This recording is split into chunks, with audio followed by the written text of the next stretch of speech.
Pak army chief Munir ఒక విషనాగుల రక్త పిపాసలా మారారు. భారత్లో ఉగ్రదాడులు జరిగిన ప్రతిసారి ఆయనకు ప్రమోషన్లు వస్తున్నాయి. పాక్ ప్రభుత్వం ఆయనను చీఫ్ ఆఫ్ డిఫెన్స్ ఫోర్సెస్ గా నియమించనుంది. ఇందుకోసం రాజ్యాంగ సవరణ చేస్తోంది. నిలువెల్లా విషం నింపుకుంటున్నారు మునీర్.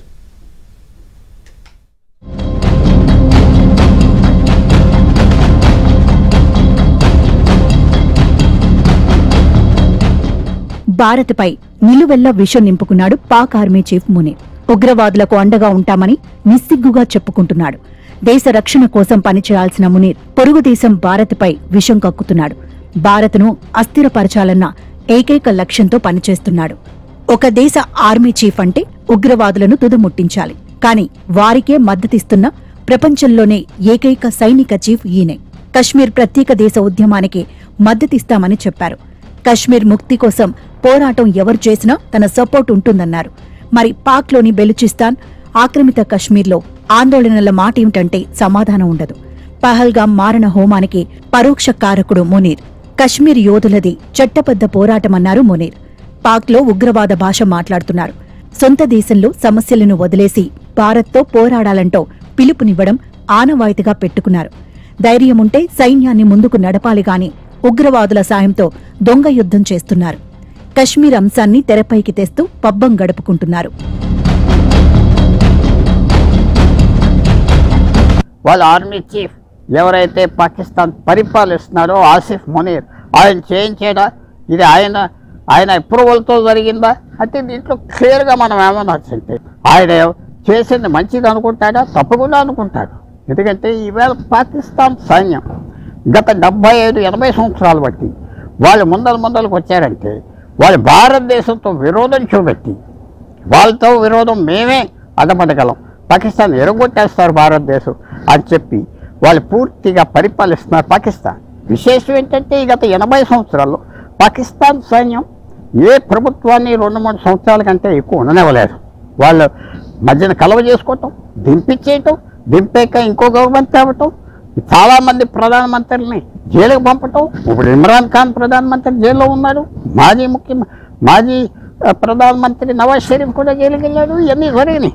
సో స్పష్టంగా ఆలోచిస్తేది ఏంటంటే ఆసిఫ్ మునీర్ ఆనందపడి ఉంటాడా ఆయన చేయించేదా అని మనం పూర్తిగా అగ్రీ అవ్వచ్చు. ఎందుకంటే ఆయనకి దీంట్లో ఏమి అయిష్టం ఉండదు. చేయించినా చేయించకపోయినా ఎవరైతే చేశారో వాళ్ళని బయటికి తరివేడు, వాళ్ళ మీద శిక్ష ఇవ్వడు, వాళ్ళని అరెస్ట్ కూడా చేయనివ్వడు.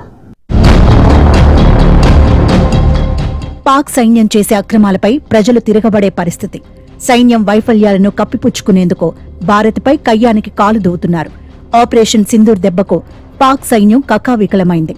కరాచీ పోర్టుపై దాడి చేసినా తిప్పికొట్టలేని స్థితి. భారత్ వ్యతిరేకతను రెచ్చగొట్టడం తప్ప మునీర్ చేసేదేమీ లేదు. అర్హత లేకపోయినా రాజకీయాలు చేసి అందలమెక్కారు మునీర్. సైన్యంపై పట్టు పెంచుకున్నారు.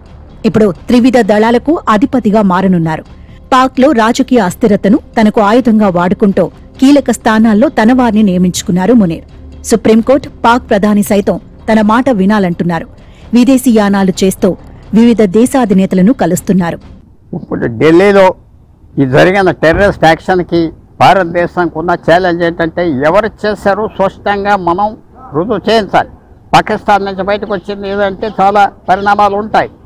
ఎవరు ఎక్కడ చేయించారు, ఎవరు దీనికి ఉన్నది, ఇక్కడ భారతదేశంలో ఎవరు చేస్తున్నారు ఈ పని, ఎన్ని సంవత్సరాలు బట్టి కాంటాక్ట్ ఉన్నది, ఈ నిజాలు బయట కావాలి.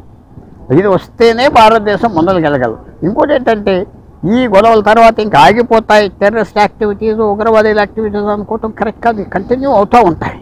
ఎందుకంటే మనకి ఉన్న పాకిస్తాన్కి ఉన్న పరిస్థితి వల్ల వాళ్ళు ఆగరు. వాళ్ళకి ఎన్నో కోరికలు ఉన్నాయి అడ్డంగా ఉన్న భారతదేశం. అందువల్ల భారతదేశం దీనికి జవాబు ఏంటంటే ఇంకా ప్రిపేర్ అవ్వ ఉండాలి. ఈ యాక్షన్తో ఆగిపోతుంది, పాకిస్తాన్ నిలిచిపోతుంది అనుకోవటం కరెక్ట్ కాదు. ప్రస్తుతం ఈ టెర్రరిస్ట్ యాక్టివిటీస్ ఎవరు చేశారో చూపెట్టి అది ప్రపంచాన్ని అందరికి చూపెట్టి డొనాల్డ్ ట్రంప్తో సహా ముందరు తీసుకెళ్ళి ఒక రకంగా వాషింగ్టన్ వచ్చినప్పుడు పాకిస్తాన్ నాయకులు చక్కగా బిహేవ్ చేస్తారు. ఇక చేసే పని దాన్ని మాత్రం ముందరకు రావాలి. ఇది ఒక భారతదేశానికి ఒక ఛాలెంజ్, కానీ ఒక అవకాశం కూడా పాకిస్తాన్ ఎక్స్పోజ్ చేయడానికి వాళ్ళు చేయి ఉన్నది కాబట్టి ఈ ఉగ్రవాది యాక్షన్లో. మునీర్ త్వరలో తిరుగుబాటు చేసి ప్రధాని, అధ్యక్షుడు లాంటి పదవులను సైతం చేపట్టే ఛాన్స్ లేకపోలేదు. తమ దేశంలో అపారమైన ఖనిజ నిల్వలున్నాయని, వాటిని వెలికి తీస్తే పాకిస్తాన్ అప్పులు తీర్తాయని, ఆర్థికంగా సంపన్న దేశాల జాబితాలో చేరుతుందన్నారు మునీర్. అంతేకాదు, అమెరికా లాంటి దేశాల్లో ఒప్పందాలు సైతం చేసుకుంటున్నారు. పాకిస్తాన్కు రక్షకుడిగా తనను అల్లా నియమించారని చెప్పుకుంటారు. పాక్లో అధికారమంతా తనదే అన్నట్లు ప్రవర్తిస్తున్నారు. అధికారం కోసం ఎంతకైనా తెగించే తత్వం మునీర్ది. మాజీ ప్రధాని ఇమ్రాన్ ఖాన్ను ముప్పతిప్పలు పెట్టి 3 చెరువుల నీరు తాగిస్తున్నారు.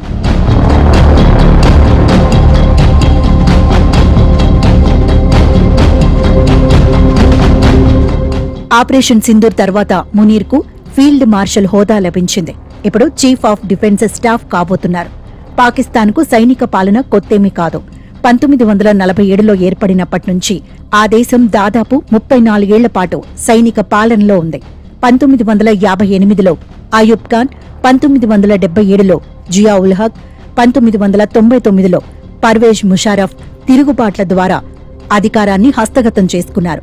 మునీర్ కూడా అదే బాటలో వెళుతున్నారు.